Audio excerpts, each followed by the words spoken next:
Au nom du Père et du Fils et du Saint-Esprit, ainsi soit-il. Notre Père qui êtes aux cieux, que votre nom soit sanctifié, que votre règne arrive, que votre volonté soit faite sur la terre comme au ciel. Donnez-nous aujourd'hui notre pain de chaque jour. Pardonnez-nous nos offenses, comme nous pardonnons à ceux qui nous ont offensés. Et ne nous laissez pas succomber à la tentation, mais délivrez-nous du mal, ainsi soit-il. Saint Pilice, au nom du Père et du Fils et du Saint-Esprit, ainsi soit-il. Alors, nous allons voir aujourd'hui et certainement durant un certain temps la conduite de Saint Pilice dans la lutte contre le modernisme. D'abord, un avant-propos qui est de l'abbé Duchalard, de la Fraternité Saint-Pilice. Donc, en vue du procès de béatification et de canonisation de Saint Pilice, a eu lieu une enquête portant sur certaines objections concernant la conduite de Pilice, de Saint Pilice, dans la lutte contre le modernisme. Cette étude donc répond à certaines objections concernant la conduite de Saint Pilice contre le modernisme. Pendant son pontificat et après sa mort, Saint Pilice eut des ennemis parmi ceux qui n'ont pas accepté sa condamnation du modernisme. Et surtout, ses dispositions pratiques, disciplinaires, pour extirper à l'intérieur de l'Église toutes les racines et toutes les infiltrations modernistes. Et Saint Pilice a été accusé, je cite, d'avoir dépassé les frontières de la prudence et de la justice dans sa lutte contre le modernisme, et spécialement en 3 circonstances. D'abord, dans son opposition à la presse catholique dite de pénétration, et dans son soutien à la presse dite intransigeante. Autre circonstance aussi, dans son attitude envers le cardinal Ferrari à propos du modernisme à Milan. Ça, c'est un point que on commencera à étudier la prochaine fois. Et puis, dans son soutien et son encouragement au Sodalitium Pianum de Monseigneur Benini, à ne pas confondre avec Bunini, évidemment. Alors, ces 3 faits, répétés jusqu'à la nausée, ont été l'occasion d'accuser Saint Pilice pendant sa vie et après. Donc notre étude ici veut au contraire mettre en évidence la grande justice et la prudence du pape. Le père Fernando Antonelli, relateur général de la section historique de la Congrégation des rites, on va voir après son étude, n'écarte aucune des objections et n'en cache pas la gravité apparente. Alors il va étudier à fond ces objections en publiant les documents les plus intéressants qu'il a trouvés dans les archives des congrégations romaines, et il y répond d'une manière très claire, très sereine et très lumineuse. Un nouvel éclairage découle donc de cette étude d'Antonelli et fait mieux comprendre certains passages du discours de Pie XII à l'occasion de la béatification de Saint Pilice qui a eu lieu le 3 juin 1951, soit 1 an après l'étude du père Antonelli. Voilà ce que dit Pie XII à l'occasion de la béatification de Saint Pilice. Maintenant que l'examen le plus minutieux a scruté à fond tous les actes et vicissitudes de son pontificat, maintenant qu'on connaît la suite de ces événements, aucune hésitation, aucune réserve n'est plus possible. Et l'on doit reconnaître que même dans les périodes les plus difficiles, les plus dures, les plus lourdes de responsabilité, Pilice, assisté par son très fidèle secrétaire d'État, la grande figure du cardinal Méridelval, donna la preuve de cette prudence éclairée qui ne manque jamais aux saints même lorsque, dans ses applications, elle se trouve en contraste douloureux, mais inévitable, avec les postulats trompeurs de la prudence humaine et purement terrestre. Donc, point de prépondérance excessive de la force sur la prudence. Au contraire, ces deux vertus qui donnent comme l'onction sacrée à ceux que Dieu choisit pour gouverneurs furent chez Pidis équilibrées à tel point, à l'examen objectif des faits, qu'il apparaît aussi éminent dans l'une que sublime dans l'autre.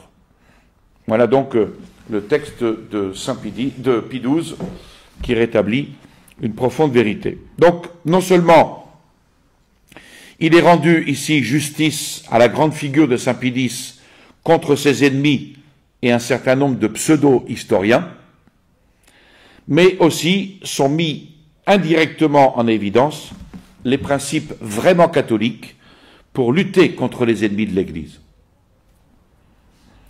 Les principes catholiques, comme l'écrivait la Civiltà Cattolica du 15 mars 1908, les principes catholiques ne se modifient pas, ni parce que les années tournent, ni parce qu'on change de pays, ni à cause de nouvelles découvertes, ni par raison d'utilité. Les principes catholiques restent des principes catholiques. Ils sont toujours ceux que le Christ a enseignés, que l'Église a proclamés, que les papes et les conciles ont définis, que les saints ont tenus et que les docteurs ont défendus. Donc, il convient de prendre ces principes comme ils sont, ou, comme ils sont, de les laisser. Soit vous les prenez, soit vous les laissez. Qui les accepte dans toute leur plénitude et rigueur est catholique. Celui qui, au contraire, balance, louvoie, s'adapte au temps, transige, pourra se donner à lui-même le nom qu'il voudra, mais devant Dieu et l'Église, il est un rebelle et un traître. C'est clair. Alors, ces principes ne perdent rien de leur valeur avec le temps, parce que l'esprit catholique est un esprit profondément surnaturel. Et pour le comprendre, il faut se souvenir que le combat chrétien est un combat spirituel. C'est l'abbé Dulac, qui était un des premiers prêtres à s'opposer à la nouvelle messe dans les années 69. L'abbé Dulac, qui était un canoniste, parlant de Saint Pidis, dit ceci: « Deux considérations règlent sa conduite, celle du succès, mais aussi et d'abord celle de la fidélité à son idéal. » Telle était la règle que saint Paul donnait à son jeune disciple Timothée. Le bon soldat du Christ Jésus doit avant tout chercher à plaire à celui qui l'a enrôlé, et non pas à plaire au monde, mais à plaire à Jésus-Christ. L'athlète profane qui lutte dans le stade n'est pas couronné s'il n'a pas combattu selon les règles. Or, ajoute le même saint Paul, quoique vivant dans la chair, nous ne combattons pas selon la chair. En effet, nos armes de guerre ne sont point charnelles, mais puissantes en Dieu, pour renverser les forteresses et détruire les calculs humains. C'est qu'il ne s'agit pas de gagner une couronne de laurier corruptible, mais une couronne immortelle. Enfin, ce qu'on demande aux économes de Dieu, c'est qu'ils soient trouvés fidèles. Donc on trouve chez saint Pidis un exemple de comportement profondément catholique et ancré dans la foi surnaturelle. On est loin de toutes les tergiversations humaines. Les moyens pour combattre les maux actuels doivent être les mêmes que ceux qu'utilisa saint Pidis pour lutter contre le modernisme. Lutter contre le modernisme et conserver la foi sont une même chose qui revient à la devise de Saint Pie X, tout instauré dans le Christ, tout restauré dans le Christ. Comme l'écrivit Saint Pie X dans une lettre au prévôt. Le prévôt, c'est un titre qu'on donne à un supérieur de congrégation religieuse, de certains instituts religieux. Il écrit ceci le 20 octobre 1912. La vérité ne veut pas de déguisement. Notre drapeau doit être déployé. C'est seulement par la loyauté et la franchise que nous pourrons faire un peu de bien, combattus certes par nos adversaires, mais respectés par eux, de manière à conquérir leur admiration et peu à peu leur retour au bien. Une très belle citation. Alors, nous attaquons le préambule écrit par le père Antonelli, donc rapporteur général. Tout d'abord, une enquête qui porte sur certaines objections concernant la manière d'agir du serviteur de Dieu, Pie X, dans la victoire sur le modernisme. La discussion sur l'héroïcité des vertus de Saint Pie X a commencé le 28 octobre 1949, en vue de béatification et canonisation. Alors, quelles ont été les difficultés soulevées? Les objections et les réserves qui ont été présentées se réduisent à un seul et unique dénominateur commun, la façon d'agir de Pie X dans la lutte contre le modernisme.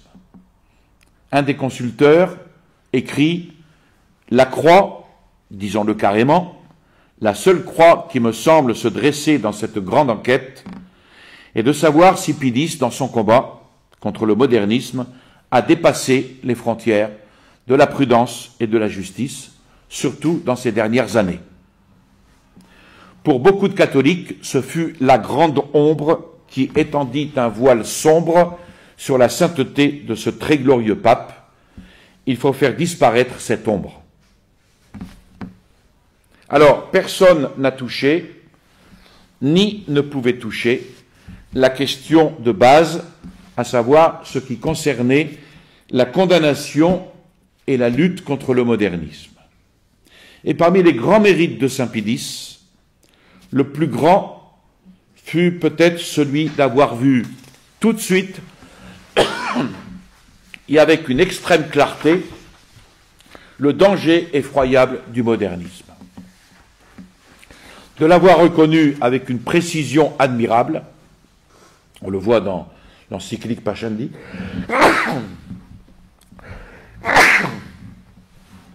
donc de l'avoir reconnu avec une précision admirable et surtout d'avoir pris avec énergie toutes les mesures nécessaires pour le détruire et le détruire complètement et rapidement. Et cela est hors de discussion, dit le père Antonelli. La discussion commence là où commence l'application pratique des moyens, c'est-à-dire la mise en acte concrète de la lutte, dans laquelle, tout en tendant à une fin excellente, peuvent en effet se trouver mêlés différents défauts d'imprudence, de manque de charité, de manque de justice. Surtout lorsque entrent en jeu des personnes et des choses dans les circonstances concrètes des différents faits. Alors, une des remarques les plus fréquentes faites autour de la manière d'agir de Saint Pie X, c'est celle d'avoir permis, si ce n'est favorisé, ou pour le moins de n'avoir pas empêché qu'un groupe de personnes d'orientation intransigeante ait pu censurer publiquement et impunément des instituts, des personnes ecclésiastiques, des dignitaires, évêques et cardinaux. En lançant l'accusation et le soupçon de modernisme, même lorsqu'il n'y avait pas une base sûre et certaine. Voilà. Donc accusation et soupçon qui auraient trouvé facilement du crédit auprès de Saint Pidis, surtout dans les dernières années. Dans les dernières années de son pontificat, le poussant même à changer d'attitude envers les personnes désignées sans que celles-ci puissent faire valoir leurs raisons. Donc ça, c'est le point d'accusation, une des remarques les plus fréquentes qu'on trouve contre Saint Pidis. Parmi les personnes intransigeantes qui, se sentant protégées par le Vatican, auraient pu s'ériger en censeurs publics des personnes et des instituts, il y aurait en premier lieu les fameux frères Scoton, 3 prêtres de Brégance, directeurs de l'hebdomadaire intégriste et virulent La Riscosa. Et puis en deuxième lieu, différents écrivains de l'Unità Cattolica di Firenze, quotidien intransigeant, prêt, dit-on, à dénoncer le modernisme théorique et pratique dans tous les coins, dit-on. Parmi les personnes victimes, qui auraient été victimes dans une certaine mesure de ces intransigences, on trouve plusieurs noms, dont 2 reviennent plus fréquemment. Le cardinal Maffy, parce qu'il n'approuvait pas l'orientation de l'Unità Cattolica, et le cardinal Ferrari, attaqué de façon arrogante, dit-on, par les frères Scoton dans La Riscosa. Lié à la question précédente, on trouve à l'opposé l'autre objection concernant l'attitude hostile prise par Saint Pidis envers la presse catholique non intransigeante, la fameuse presse de pénétration, représentée de façon particulière depuis 1907 par les journaux connus de la société éditrice romaine dit du Trust, avec à leur tête le Corriere d'Italia, imprimé à Rome. Saint Pidis, dit-on, contre l'avis d'hommes éminents qui avaient à leur tête le cardinal Maffy, se montra toujours opposé à ces journaux, à leurs rédacteurs, qui étaient prêts à suivre les directives du Saint-Siège qu'ils demandaient et qu'ils n'eurent jamais, étant l'objet d'une continuelle hostilité qui déboucha finalement sur leur désaveu officiel avec le fameux avertissement du 2 décembre 1912. Et puis finalement, dans la même ligne de la lutte antimoderniste, Saint Pidis aurait approuvé et béni le fameux Sodalitium Pianum, fondé et dirigé par Monseigneur Benini, une organisation occulte, dit-on, avec des centres d'information dans tous les pays, un véritable système d'espionnage qui, en dehors et au-dessus de la hiérarchie et des organes ordinaires du diocèse, pouvait dénoncer, et dénoncer de fait, des personnes, des instituts qui étaient soupçonnés et en subissaient les conséquences sans pouvoir ni se disculper ni se défendre. Alors, sur cet argument, observe-t-on, il y a toute une littérature, spécialement à l'étranger, dans laquelle l'œuvre de Monseigneur Benini, entre parenthèses, la maçonnerie noire, comme on disait alors, est fortement critiquée et qui en fait retomber au moins indirectement la responsabilité sur Pidis du fait qu'il l'approuva et la favorisa, ou pour le moins ne sut pas la réprimer. Alors la conséquence de tout ce système serait le fait que beaucoup de personnes exemplaires, par leur savoir, par leur probité, auraient été désignées plus ou moins ouvertement comme suspectes et seraient tombées en disgrâce au grand dommage de leur réputation et à leur grande douleur. Ainsi en Italie, le père Semeria, le père Genocci et Monseigneur Fracassini. L'autre conséquence serait une division introduite parmi les catholiques, y compris les catégories les plus hautes et même la hiérarchie. D'un côté, les intégristes, reconnus comme tout à fait orthodoxes, et de l'autre, la masse considérée souvent comme accommodante, pour ne pas dire inclinée vers une forme quelconque de modernisme, au moins pratique. Alors, tout cet ensemble de choses viendrait entacher une des vertus cardinales, qui, dans le cadre de la sainteté, a toujours une place importante, et qui, dans la sainteté de celui qui est appelé au gouvernement de la Sainte Église, a une place de premier ordre. Et cette vertu, c'est la prudence, qui est la reine des vertus. Alors, pour résoudre ces difficultés, quelques consulteurs, le révérendissime promoteur général de la foi et le cardinal Micara, préfet et postulateur de la cause de béatification, ont désiré l'intervention de la section historique. Alors, c'est là qu'intervient le deuxième point. Quelles sont les recherches qui ont été faites par cette section historique? Alors, le père Antonelli,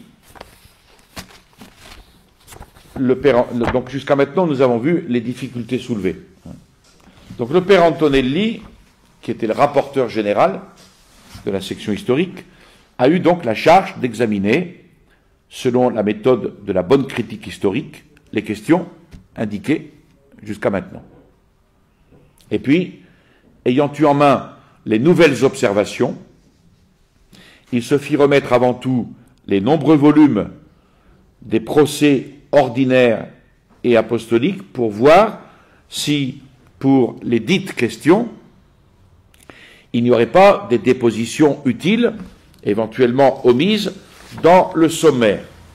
D'autant plus qu'on ne comprenait pas bien pourquoi certaines dépositions de personnes très connues, comme celle du cardinal Gaspari et de l'honorable Longinotti, avaient été entièrement ou particulièrement omises. On a le résultat du dépouillement des procès dans la première partie du sommaire additionnel, dont on reparlera plus tard. Mais ces nouvelles dépositions des procès ne nous permettaient pas de voir totalement clair dans les différentes questions. Cependant, la conviction se fit très forte qu'il existait ou qu'il devait exister une documentation directe sur les différentes questions et que cette documentation devait se trouver dans les archives de la Sacrée Congrégation consistoriale.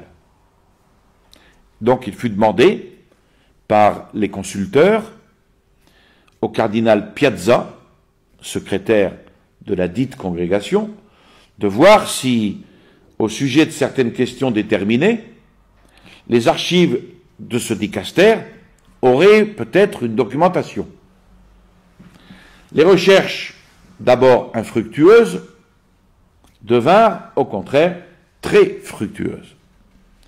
Tant et si bien que le cardinal Piazza remit au rapporteur de la section historique un volumineux pli d'originaux dont le contenu générique était indiqué par une petite fiche sur laquelle le cardinal Rossi avait écrit « Pidis et le modernisme ».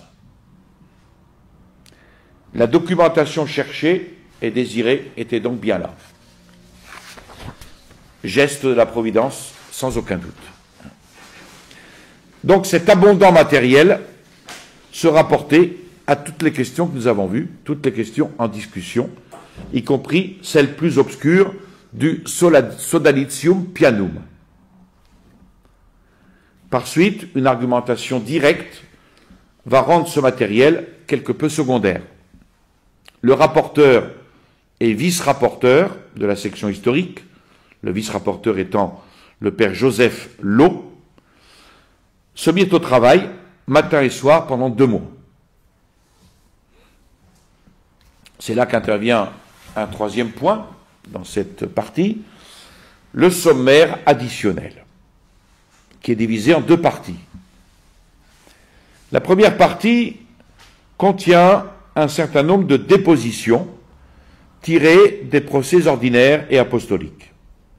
Et après le nom de chaque témoin, quelques observations furent présentées sur la valeur ou l'importance de ces dépositions, faisant remarquer parfois les erreurs même dans certaines affirmations.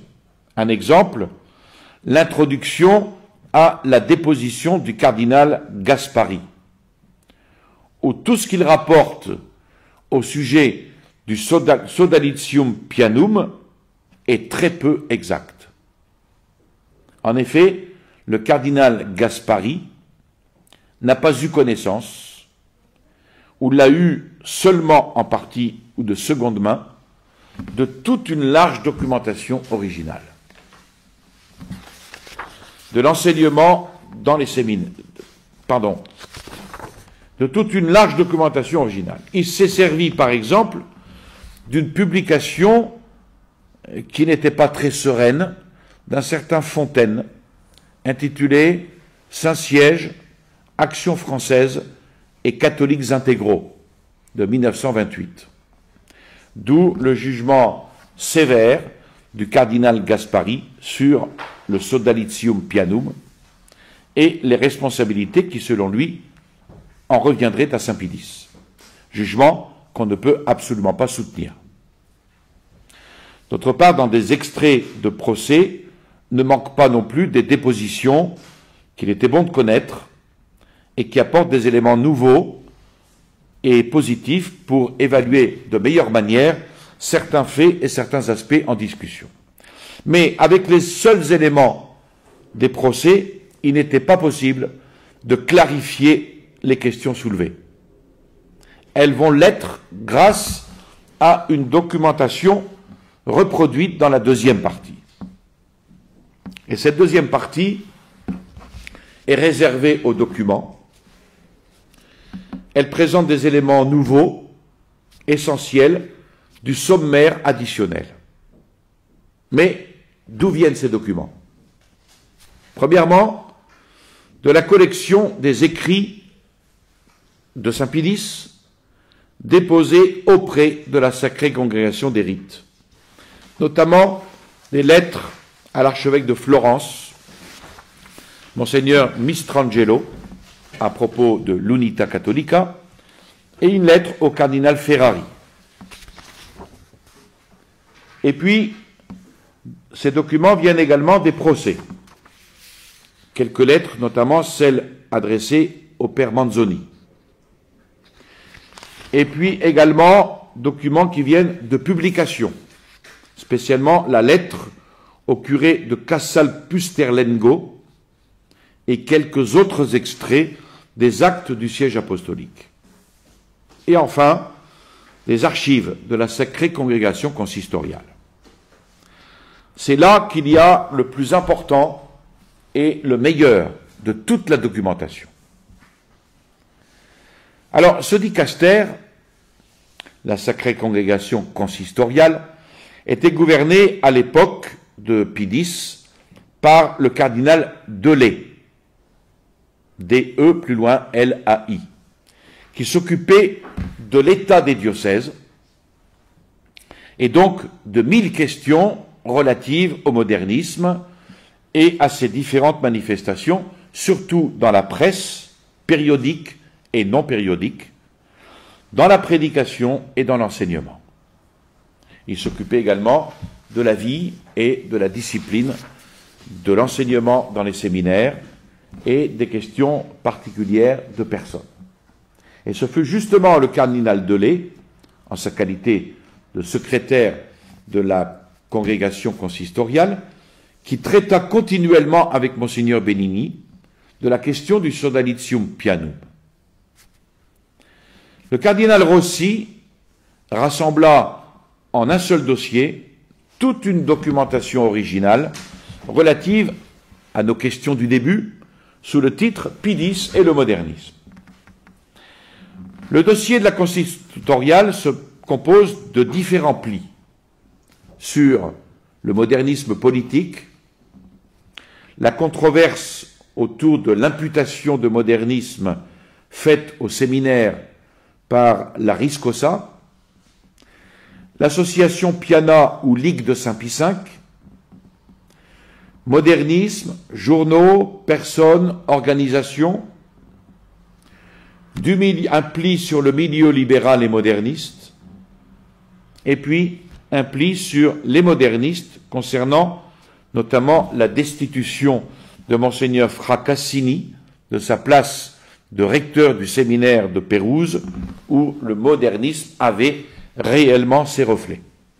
Alors, tous ces matériaux vont servir donc à traiter du journalisme et de la presse périodique en général, vont servir à illustrer l'attitude de Pidis dans la question épineuse de la presse dite intégriste et de celle dite de pénétration,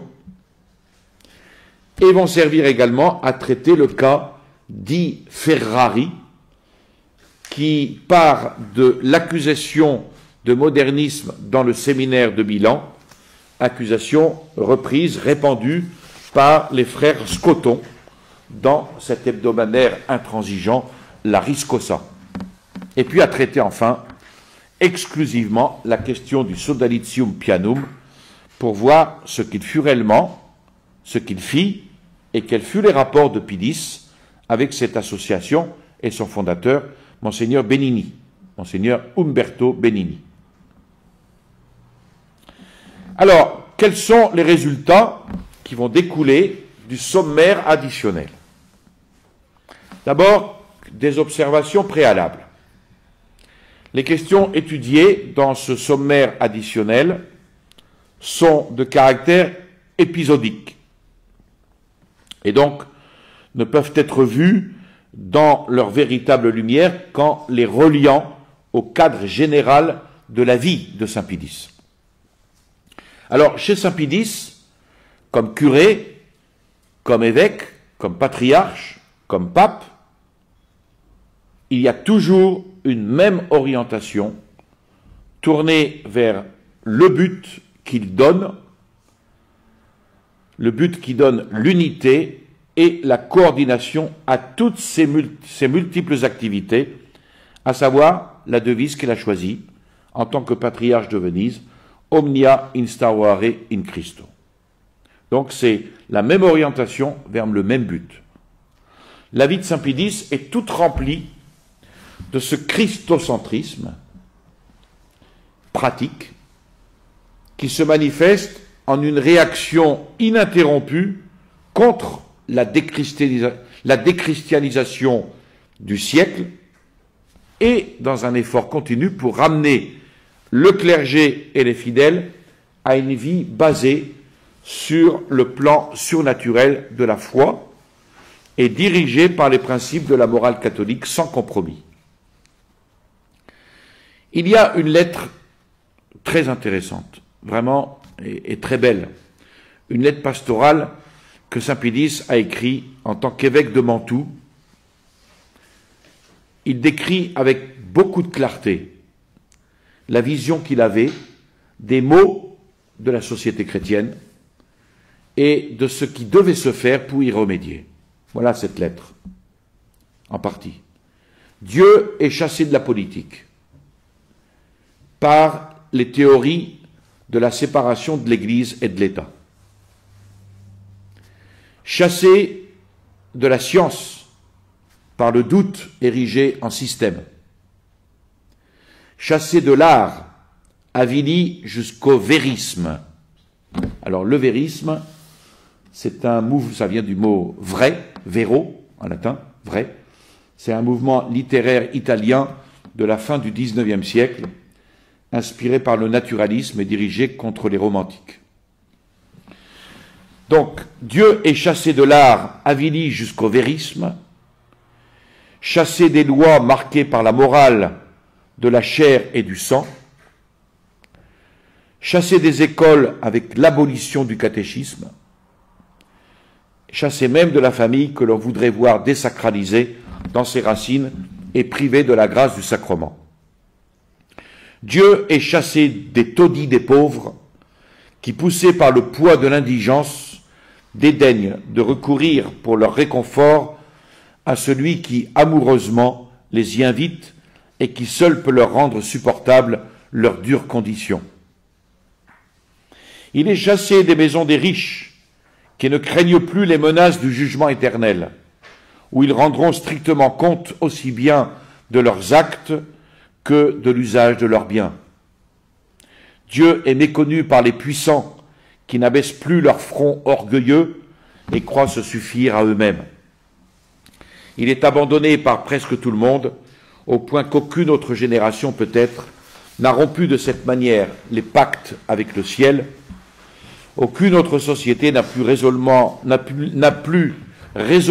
adressé à Dieu cette parole « Recede a nobis », c'est-à-dire « retire-toi de nous », citation de Job.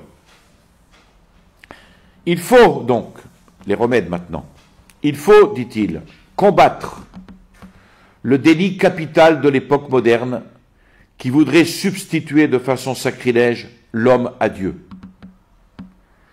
Éclairé par des préceptes et des conseils évangéliques et par les institutions de l'Église, tous les problèmes que l'Évangile et l'Église ont lumineusement et triomphalement résolus. Éducation, famille, propriété, droit, devoir. Il faut combattre, éclairer, maintenant, rétablir l'équilibre chrétien dans les différentes conditions de la société, pacifier la terre et peupler le ciel. Voilà la mission que je dois poursuivre au milieu de vous, en replaçant chaque chose sous l'empire de Dieu, de Jésus-Christ et de son vicaire sur la terre, le pape. C'est un texte magnifique, là. Tout le programme y est. Toute la vision de la crise et le remède à apporter. Donc à méditer ces paroles, on a la clé pour comprendre Saint Pie dans ses activités d'évêque, de patriarche et de pape. Toute la clé de son activité, elle se trouve dans ce texte. C'est dans cette optique, donc, dit le cardinal Antonelli, c'est dans cette optique qu'il faut comprendre et qu'il faut apprécier son attitude dans les différentes questions particulières qui sont examinées dans le sommaire.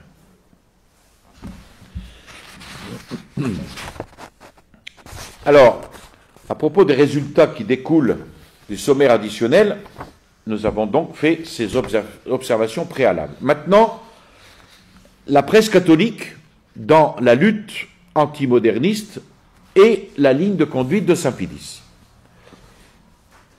Une des principales remarques qui ont été faites sur la façon d'agir de Saint Pie dans la lutte antimoderniste, c'est qu'il est encouragé, qu'il est soutenu ce type de presse dite intransigeante, qui se permettait de censurer publiquement et impunément tout et tous, en soupçonnant de modernisme même des personnes très dignes, sans que Pie X, dit-on, ne prenne aucune mesure contre ces abus et continue au contraire à subventionner et à bénir ces journaux et leurs directeurs.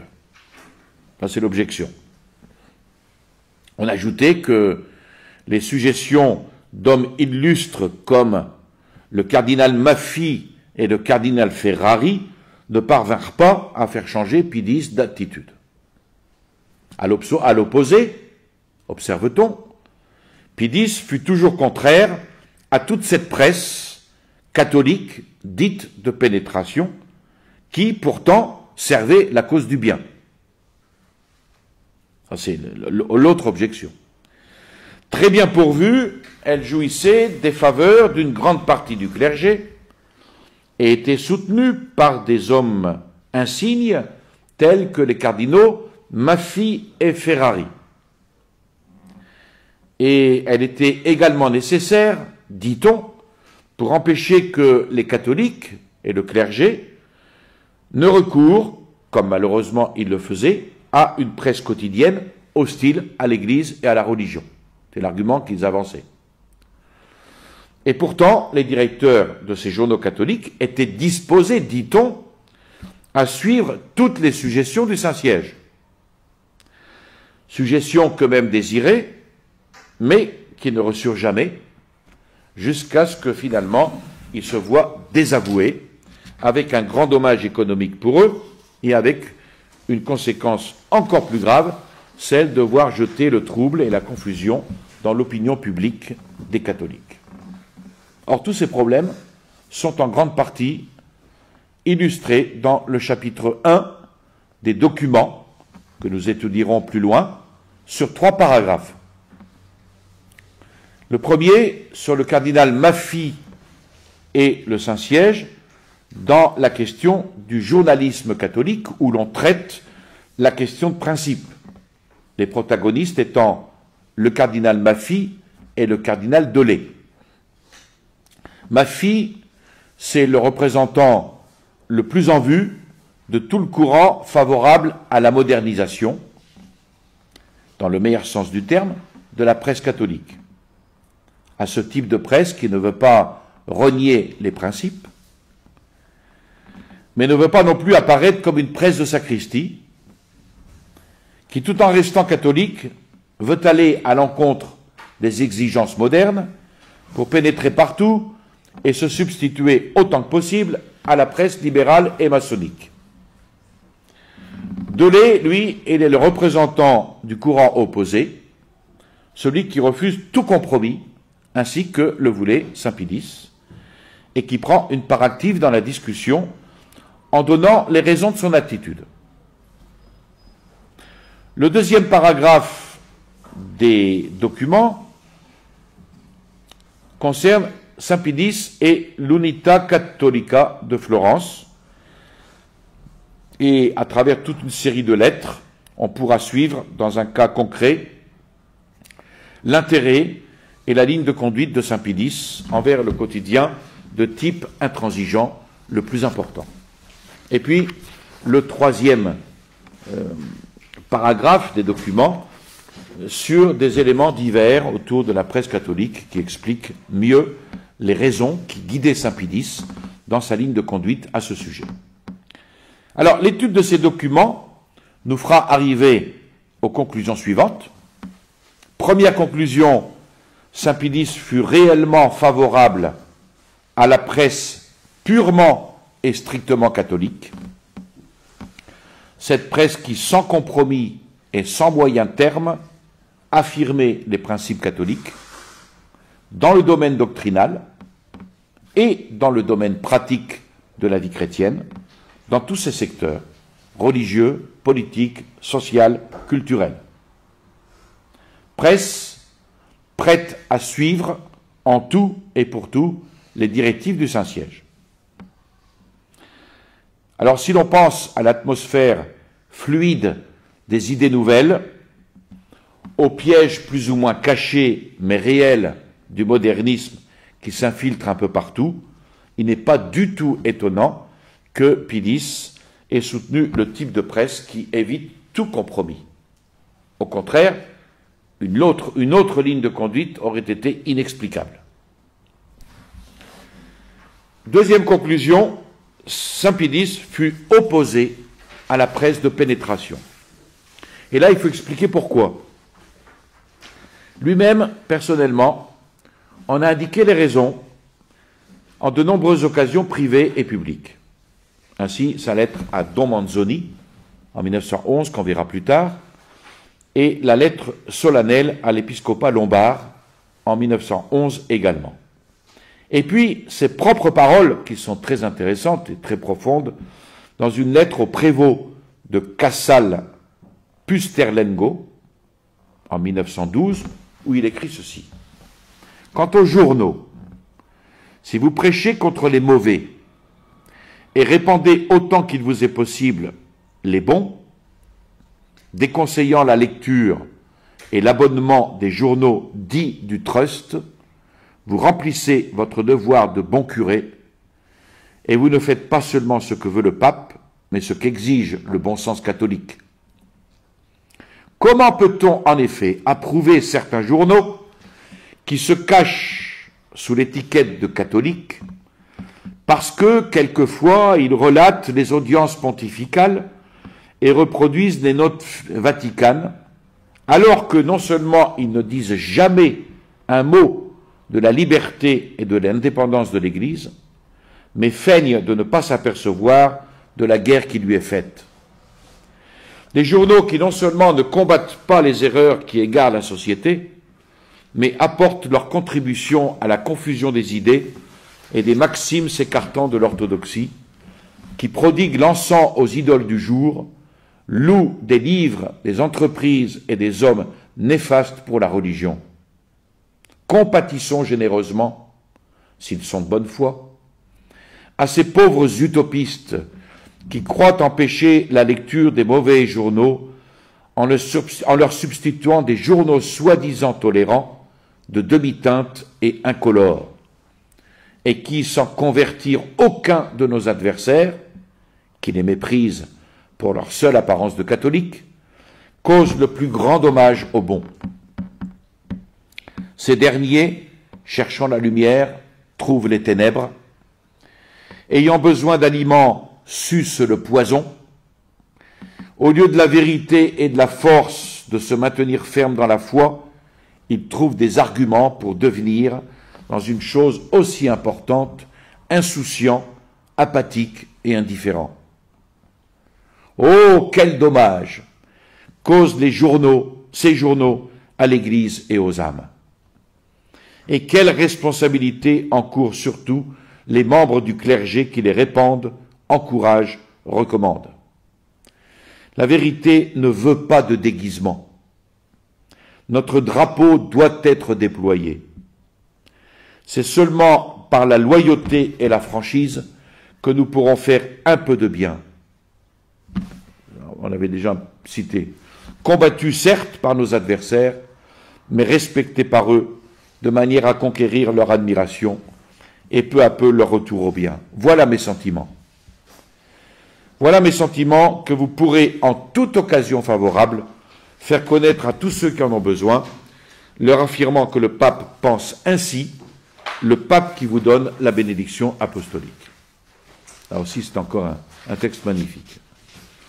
Donc Pie X ne pouvait pas être plus clair. Enfin, troisième conclusion, troisième paragraphe. Il n'est pas vrai que saint Pie X ait donné le champ libre aux journaux intransigeants ou qu'il en ait approuvé les intempérances et les imprudences. Parce qu'il y en a eu, comme dans toute œuvre humaine. L'accusation si souvent répétée de la connivence de saint Pie X avec les auteurs de l'Unita Catholica et de la Riscosa ou d'autres journaux similaires, lorsque, dans l'ardeur de leur lutte, ils outrepassèrent les limites de la prudence, de la charité, et parfois de la charité, de la justice, est fausse. Saint Pie X voulait avant tout que cette presse soit assujettie aux ordinaires et contrôlée par eux. Par exemple, de cela en font foi les lettres à Monseigneur Mistrangelo à propos de l'Unita, certains passages à propos de la Riscosa et la lettre du cardinal Meri del Val au directeur de la Liguria del Popolo. Alors que saint Pie X approuvait, et a toujours approuvé, l'orientation doctrinale de cette presse, l'intégrité doctrinale, il désapprouvait ouvertement et vigoureusement tous ces excès. Le 13 mars 1908, il écrit par exemple à Monseigneur Mistrangelo, recommandez-leur aux rédacteurs de l'Unita de ne pas recueillir et de ne pas publier les commérages qui leur sont rapportés, de ne pas mettre des obstacles à tout instant à la mission qu'a le pape, parce que le pape ne leur a en réalité donné aucun mandat, et d'être prudent en parlant, parce que les paroles volent. Puis, le 21 novembre 1908, que l'on combatte les erreurs, mais sans toucher aux personnes. le 4 mai 1910, vous aurez la bonté de faire savoir à Don Cavaglianti, directeur de l'Unità Cattolica, que le pape lui a dit et fait dire 1000 fois qu'il doit dépendre en tout de Monseigneur l'archevêque et suivre ses conseils, et que la dépendance qu'il affirme vis-à-vis de Rome, c'est-à-dire vis-à-vis de personne, a vraiment des relents de modernisme. Vous pourrez ajouter encore que chaque fois que je vois attaquer des personnes très respectables, ou même seulement des noms qui doivent être tus, cela me dégoûte, et que finalement, je pourrais un beau jour me fatiguer de l'UNITA et l'abandonner à son destin.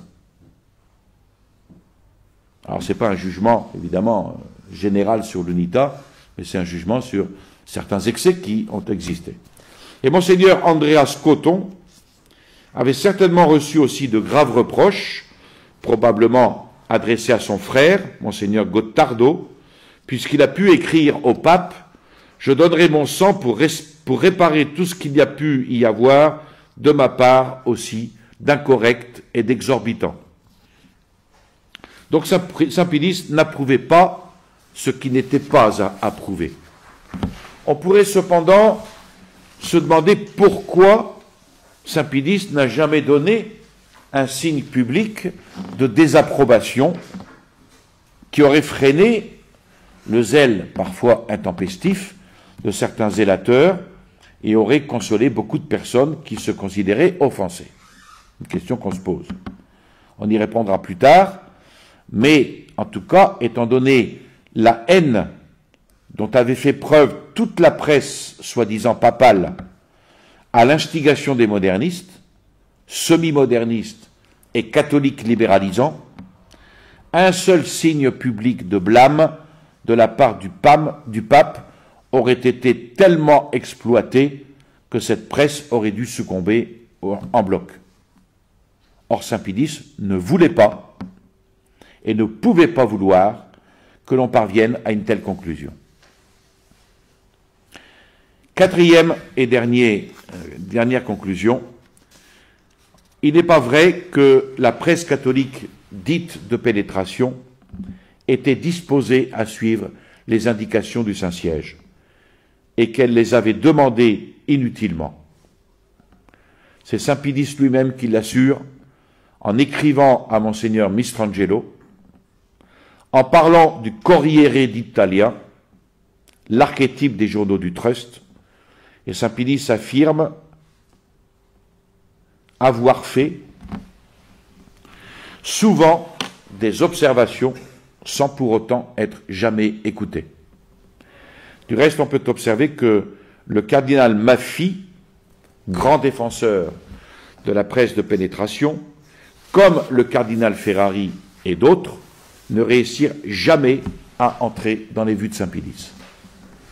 En conclusion, l'attitude de Saint Pidis, en ce qui concerne la presse catholique, atteste de nouveau sa grande ligne de conduite que l'on retrouve dans tout son pontificat: favoriser, protéger, encourager tout ce qui pouvait servir à réaliser le grand programme de restaurer dans le Christ la vie chrétienne, et combattre, éliminer ou au moins réduire le plus possible tout ce qui s'opposait à ce programme. Ça sera la même attitude qu'il aura vis-à-vis de l'Action française, par exemple. Par contre, ça a été la même attitude qu'il va avoir contre le sillon, qu'il va condamner fermement. Je vous salue Marie, pleine de grâce, le Seigneur est avec vous. Vous êtes bénie entre toutes les femmes, et Jésus, le fruit de vos entrailles, est béni. Sainte Marie, Mère de Dieu, priez pour nous pauvres pécheurs, maintenant et à l'heure de notre mort, ainsi soit-il. Au nom du Père et du Fils et du Saint-Esprit, ainsi soit-il.